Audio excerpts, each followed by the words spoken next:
Thanks so much for that nice invitation, and thanks also for letting me speak today in beautiful Vilnius. We have heard some really great interventions already today about data transfer across the pond and also everything exciting about AI. In a minute or so, I'm going to start talking about the Data Act, which will touch upon many of the things that we've already heard about. But first, I want to share a memory. When I was asked to speak here today, I had one of those, you know where you were moment? Do you know what I mean? Like when something happens and you can go back into a memory and you can maybe even smell what it smelled like, or you feel something in your stomach. So 5 years ago, on 25th of May, this was me. I was in May 2018 on parental leave, and my son was just a couple of months old, and the world would probably expect me to be in a baby bubble and just thinking about my little baby. But I couldn't, because I had another baby that was just about to be born. I've been working so hard together with the team to implement GDPR, and now it was just about to happen. So I wake up in the morning on 25th of May, and a couple of hours later, I get a call from a colleague, which wasn't odd, even though I was on parental leave. So I was kind of expecting it, and we started talking, and she was like, everything's fine. We have had no hiccups, the pages are up, everything's good. And that was the feeling of release and happiness. So my second baby had been born that day.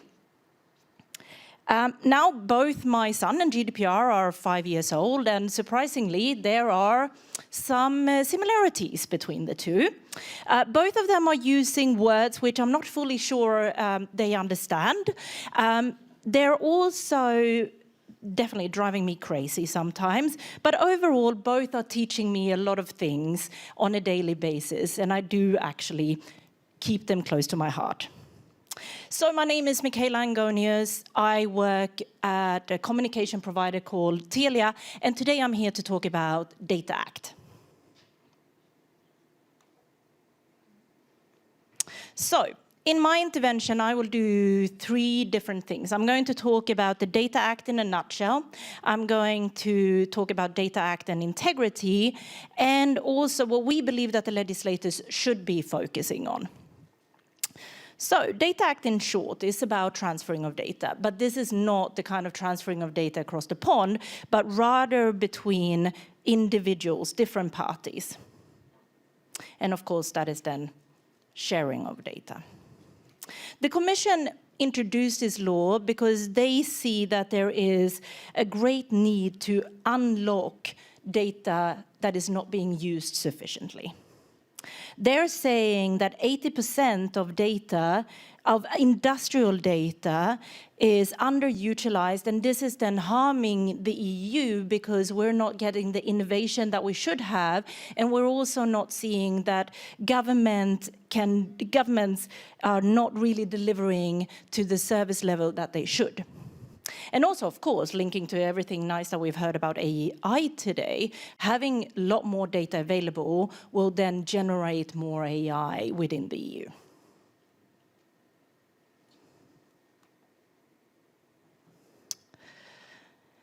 This is a great slide that I have not done, so I should not take credit for it. It is Cullen International that have done it, and it really provides a simple view what Data Act is all about. And I will focus on 2 things. There are other things of Data Act as well, but today we're focusing on 2 things. So it is about sharing of data between businesses and consumers and business to business on the one hand side, and then it's on what you can see on the right hand side. It is about sharing data between businesses or data holders and governments.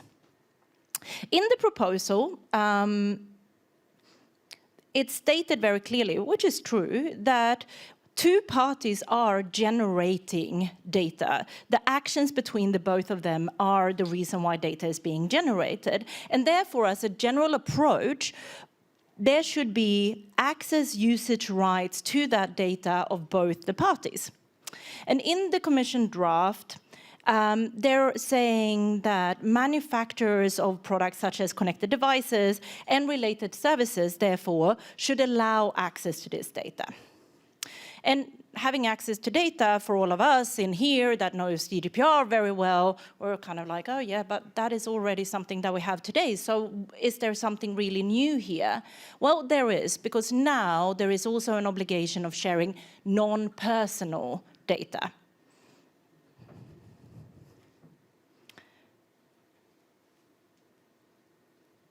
The draft act outlines that it is consistent with privacy laws, but when one is reading the legislation, you kind of get a sense that maybe this will actually have some implications on the privacy of individuals. This is not just me that is feeling that. The EDPS and EDPB has also come to this conclusion. And I had a personal question when I read the Data Act, or the Draft Data Act. So if there are now new access obligations also to non-personal data, will this potentially lead to data controllers starting to add data attributes to the non-personal data to ensure that only data that is linked to the individual that has actually generated it will be handed out? Because the right is still, of course, only to the two parties that have created the data. Not sure about that. What I definitely think, though, is that what EDPS and EDPB are writing is definitely something that should be part of the final proposal. And that is that the data protection law should prevail the Data Act. It should be even more clear in the law as such. But now to what is a much bigger concern for all of us, I believe, and that is what you can see on the right-hand side on the slide. And that is where data holders will be obliged to share data with governmental bodies.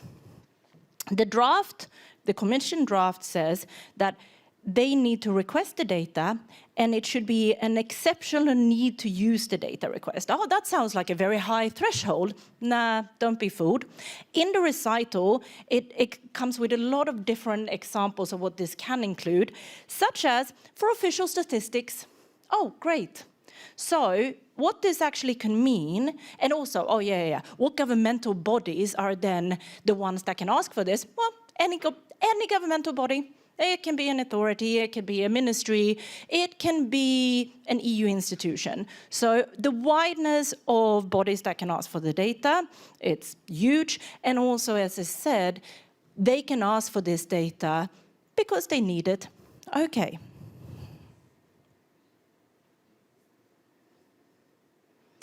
So knowing that, of course, there's big warning bells that goes off, at least for me. And I'm starting to think that there are even, I think Max Schrems, he mentioned data retention. I had a memory of data retention, of course, when I read this, because I'm like, now we're going to see a piece of legislation that can move so much data from so many different data holders that are generating this to the government bodies, and they can use it for what they want. Of course, there's a massive risk of a creation of a type of big brother society here. So there is clearly, in my mind, some worrying aspects of this legislation. The good thing, though, is that so far I've only spoken about the Commission proposal. And as all of you know, the EU legislation is actually adopted via 3 bodies. So now can we expect then that the Parliament and the Council will come in and save the day? Not sure about that. At this point of time, what the Parliament is doing is good. They're saying, well, only non-personal data should be shared with governmental bodies. But the Council, they think that also personal data should be shared, like the Commission, with the governmental bodies. They do say that preferably it should be anonymous, but it is not a requirement. This is still in negotiations. We believe that the Act will be adopted either later on during the Swedish presidency, i.e. before July this year, or during the Spanish presidency. So we still might see some developments of the law.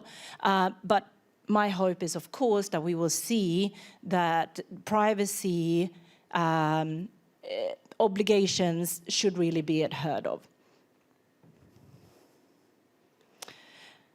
Already today, though, and this is something that is rather important, I would say, there is a lot of cool stuff that is being done by data and reusing data in a commercial way. So we don't necessarily believe that this 80% statistic that the Commission is coming out with, that is true. Within our sector, we do a lot of things with data that is fully anonymized, such as during the COVID days. We then share data with the European Commission and also with the states in our footprint to help prevail COVID, which of course we should do.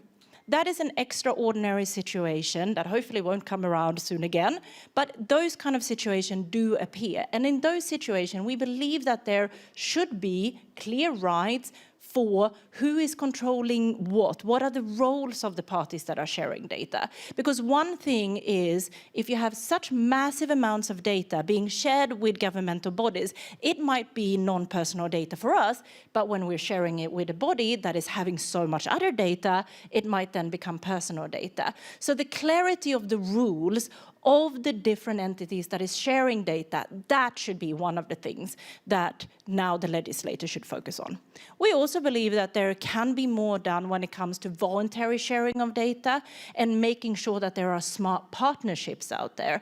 But having this obligation of sharing data as is part of the legislation at this point of time, as I said, a bit worrying, and I think maybe Max Schrems will have another case to act on later on. So to sum up, the three things that I said I was going to talk about. Firstly, Data Act in a nutshell, it is about sharing data, and the reason for it is because we have seen an underusage of the data today. 2, what do we think that the Data Act should rather focus on, and what do we believe in regards to our concerns? Well, there's clear concerns when it comes to the privacy implication of Data Act. And the 3, the focus should really be on the different roles of the parties, making sure that the accountability is there. So who knows, maybe in 5 years, I will be here again talking in my little baby GDPR is then big GDPR, and maybe Data Act at that point of time is then a 5-year-old. My big hope then is that GDPR is taking the role as a bigger sibling very, very well and making sure that little Data Act is behaving. Thank you.